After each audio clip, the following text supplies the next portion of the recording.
Yes, Charlie and our guests here would love to know this is finally part of this one. Meron McDonald's celebrating World Egg Day with our mga makuwende.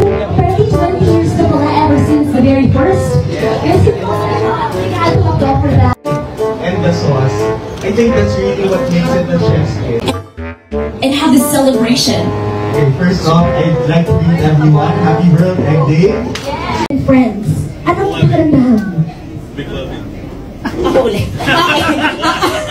Ano ba? Oo, ba Sige, ikaw talaga. So, ako po, ang nararamdaman ko po talaga is ang saya to be part of this kind of family na naging household name na, diba? Parang dito nagbo-birthday palagi. Tapos ngayon, I get to celebrate this special day with my friends, diba? With my good friends, my co-ambassadors. So, ang saya lang and to finally be part of this kind of family na, ano, thank you! And now, I get to celebrate this day also with our friends, not just from the press, also my fans, my supporters, a lot of people today. And, andun sila ayun, Barbinatis, let's go! Yes! Ayan, yes, gumising sila ng maaga. Oo. So, ayan, masaya kasi ano po, di ba marunong na rin si Mami? Yes! Di ba yung kanya? Ang dami mo sinasabi. Sabi ka.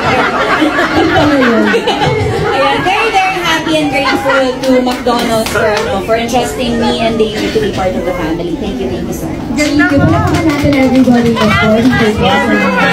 Grabe! Anong first feeling? Yes, hello. Sure, Barbie and I are really grateful na nabigyan kami ng opportunity para maging ambassadors ng McDonald's dahil alam naman natin na ang McDonald's ay napakatagal na, di ba? And I remember pinanood ko pa yung movie, yung Founder, kung paano nagsimula yung McDonald's. And so, yun yung story ng founder talaga. So, oo, diba? Grabe yung tindahan niya. So, yun, and to be part of it, sobrang nakakatuwa. And ngayon na nasa World Egg Day tayo, sabi nga ni Alden, dapat di natin ma-take for granted yung mga ganitong celebrations. Right? So, yeah, I'm very much grateful. When it comes to love, everybody to David, so grateful.